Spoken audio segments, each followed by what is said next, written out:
तो आज का हमारा जो टॉपिक है वो हिंदी के प्रमुख संस्मरण और संस्मरणकार हैं। तो इनके बारे में यहाँ पे आज हम डिटेल्स में चर्चा करेंगे और इन जानेंगे कि इन्हें ट्रिक के माध्यम से और सीन्स के माध्यम से किस तरह से याद करें। हमारा ये मोस्ट इम्पॉर्टेंट टॉपिक है। इससे रिलेटेड क्वेश्चन हमारे जो भी हिंदी के कॉम्पिटिटिव एग्जाम्स हैं इसमें पूछ लिए जाते हैं। तो चलिए बात करते हैं। सबसे पहले हमारा प्रश्न आता है, सृजन की सहयात्री ये किसके द्वारा लिखा गया है? ये रविंद्र कालिया जी के द्वारा लिखा गया है। तो जो रविंद्र कालिया ने सृजन के सहयात्री लिखा है, इसमें उन्होंने मतलब किससे संबंधित संस्मरण लिखे हैं, किससे रिलेटेड संस्मरण लिखे हैं। तो इनके जो प्रमुख कवि हैं जिनके संबंधित इन्होंने संस्मरण लिखे हैं, उन्हें हम थोड़ा सेंस लगा के थोड़ा ट्रिक के माध्यम से याद करेंगे तो हमें ये आसानी से समझ में आएंगे। जैसे जो रविंद्र कालिया ने सृजन के सहयात्री लिखा है, इसमें उन्होंने किसके बारे में संस्मरण लिखे हैं? जैसे अश्क, मतलब कौन है? उपेंद्रनाथ अश्क।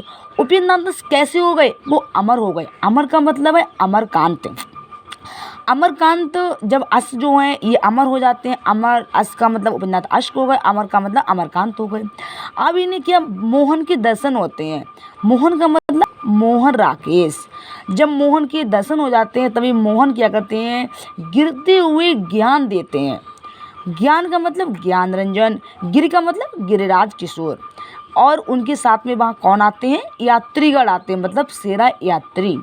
तभी वहाँ कौन आता है? ये सब सुनने के लिए वहाँ ममता कालिया भी आ जाती हैं। और तभी ममता कालिया जो हैं ये गंगा का मतलब स्वच्छ, और दूध का मतलब होता है जो स्वच्छ निर्मल जल होता है उसे देखती हैं। तो गंगा का मतलब हो जाएगा गंगा प्रसाद विमल, दूध का मतलब हो जाएगा दूधनाथ सिंह। तभी वहाँ बहुत परेशान एक कुमार आते हैं, मतलब कुमार विकल।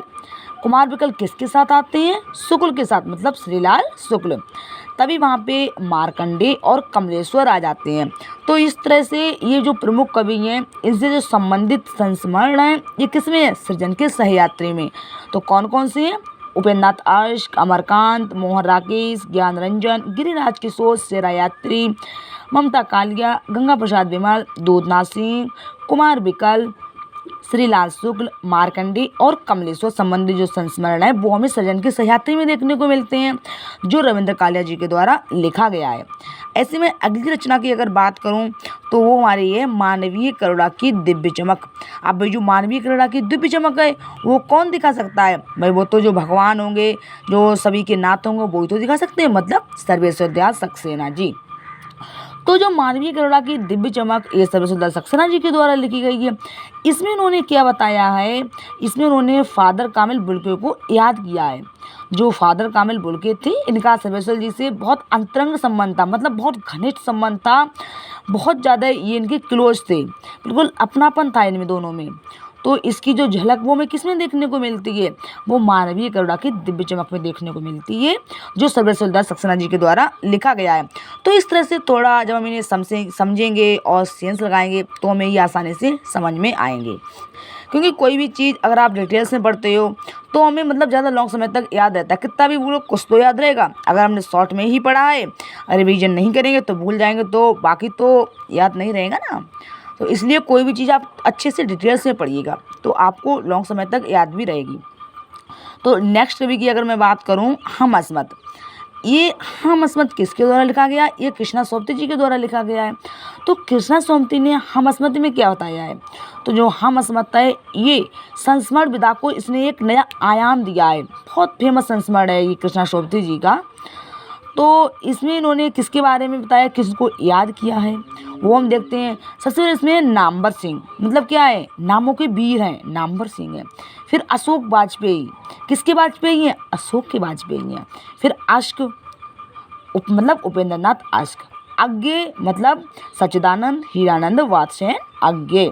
फिर वर्मा जी आते हैं। वर्मा कौन है? श्रीकांत वर्मा। तो ये वहाँ जैन आते हैं। जैन का मतलब नेमीचंद्र जैन। फिर वहाँ मंटो। फिर वहाँ पे उमा और शंकर दोनों आते हैं, ठीक है। माँ पार्वती मतलब उमा भी आती हैं, भगवान शंकर भी आते हैं। तो ये थोड़ा सेंस लगा, इससे में आसानी से ये समझ में आएगा। फिर कौन है? उमा शंकर जोशी। उनके साथ में वहाँ सत्येंद्र कुमार और मंजू देसाई भी आते हैं। तभी वहाँ पे उनके सौमित्र आते हैं। सौमित्र का मतलब सौमित्र। और कौन आता है? वो दीपक को लेकर आते हैं, मतलब सुदेश दीपक। वहाँ बलवंत सिंह आती है और राजेंद्र सिंह बेदी। और वहाँ पे प्रयाग शुक्ल और नासरा शर्मा भी आती हैं। नासरा शर्मा वहाँ क्या करती हैं, कन्हैयालाल मतलब भगवान जी के दर्शन करती हैं, मतलब कन्हैयालाल नंदन। इन सबको याद किया गया है किसमें, हास्यमत में, जो कृष्णा सोपती जी के द्वारा लिखा गया है। कृष्णा सोपती को सन 2017 में ज्ञानपीठ पुरस्कार भी मिल चुका है। ये हिंदी साहित्य की महान कवित्री रही हैं ये। तो नेक्स्ट कवि की अगर मैं बात करूं, वो कौन सी, चिड़िया रैन बसेरा। ये किसके द्वारा लिखा गया है, ये लिखा गया विद्यानिवास मिश्र जी के द्वारा लिखा गया है। ऐसे में बात करूं, सेवाग्राम की डायरी, जो श्री राम शर्मा ने लिखी है, मतलब किसने लिखी है, श्री राम ने, भगवान श्री राम ने लिखी है। क्या लिखा है, सेवाग्राम की डायरी लिखी है। ऐसे में नेक्स्ट कवि की बात करूं, सन 42 के संस्मरण, ये भी श्री राम शर्मा जी के द्वारा लिखी गई है। फिर मृत्युंजय रविंदर, ये हजारी प्रसाद द्विवेदी जी के द्वारा लिखी गई है। कैसे रविंदर है, मृत्युंजय रविंदर है। नेक्स्ट कवि हमारे आते हैं भागवत शरण उपाध्याय। इन्होंने क्या लिखा, मैंने देखा। किसने देखा, मैंने देखा। फिर आत्मनेपद और अरे आवर रहेगा याद, ये अज्ञे जी द्वारा लिखा गया, मतलब सच्चिदानंद हीरानंद वात्स्यायन अज्ञे के द्वारा लिखा गया है। तो जो गांधी कुछ स्मृतियाँ, ये जैनेन्द्र कुमार द्वारा लिखा गया है। नेक्स्ट हमारे कवि आते हैं जगदीश चंद्र माथुर, मतलब जगदीश मतलब भगवान विष्णु। इन्होंने क्या लिखा है, 10 तस्वीरें। हमें 10 तस्वीरें दिखाई थी। किसने दिखाई थी, भगवान जगदीश ने, ये भगवान विष्णु ने। इस तरह से थोड़ा सेंस लगाएंगे तो हमें ये आसानी से समझ में आएगा। मतलब कोई भी चीज़ अगर आप याद करो तो किसी चीज़ से उसका संबंध जोड़िए तो हमें और भी आसानी से ये समझ में आएगा। नेक्स्ट है जिन्होंने जीना जाना। भाई किसने जीना जाना, जगदीश ने। भाई वही तो सबके भगवान है, सबको जीना सिखाते हैं, तभी तो हम जीना जानते हैं। तो किसने सिखाया, जगदीश चंद्र माथुर ने। तो इस तरह से ये किसकी रचना थी, जगदीश चंद्र माथुर की। कौन सी, जिन्होंने जीना जाना। तो नेक्स्ट रचना है लंका महाराजन, ये किसकी है, ओंकार शरद की। नेक्स्ट मेरे हृदय देव, हरिबाबू उपाध्याय। भाई मेरे हृदय देव कौन है, भाई हरि हैं, मतलब हमारे भगवान हैं। तो क्या हो जाएगा, हरिभाई उपाध्याय। तो इस तरह से अभी हमने बात की हिंदी की जो प्रमुख संस्मरण और संस्मरणकार हैं, तो इन्हें हम सेंस के माध्यम से, ट्रिक के माध्यम से किस तरह से याद करेंगे और इनकी डिटेल्स में हमने चर्चा की है। कोई भी चीज़ अगर आप चाहे पढ़ो, समझो, याद करो, उससे क्या है, किसी चीज़ से उससे संबंध जोड़िए और खुद से सेंस लगाइए, खुद से ट्रिक बनाइए, तो वो चीज़ आपको और भी आसानी से समझ में आएगी और लॉन्ग समय तक याद भी रहेगी। एक बार खुद में अपने में अप्लाई करके देखिएगा, बहुत आपको इससे लाभ होगा। आप लोग पूरी वीडियोज़ को देखिएगा और अच्छे से समझिएगा। और अगर हमारी वीडियोज़ आप सभी को पसंद आए तो उसे लाइक, सब्सक्राइब और शेयर करिएगा।